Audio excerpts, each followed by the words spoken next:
Maraming netizen ang pumuri sa magandang rapport ni Kim Chu, Jong Hilario, Vong Navarro at Bella Padilla sa It's Showtime.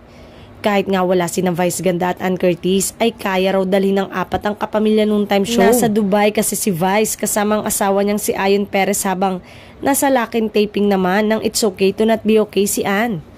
Puring-puri rin nila si Bella na kahit di regular host ay kayang makipagsabayan sa kulitan ng mga main host.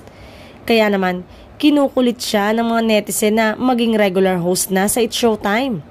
Nitong Sabado ng umaga ay nag-live sa TikTok si Bella habang nagme-makeup at bago sumalang sa noontime show na isa sa mga tanong sa kanya ng mga TikToker ay kung bakit hindi pa siya nagiging regular na sinagot naman niya. Ayon sa kanya, dati pa ay ilang beses na siyang inaalok ng management at ni Vice na maging regular host pero ayaw niya raw tanggapin ang offer. Ayokong mag-guest tapos bigla wala ako ng 1 buwan, 2 buwan o biglang uwi na lang ako ng London, paliwanag niya.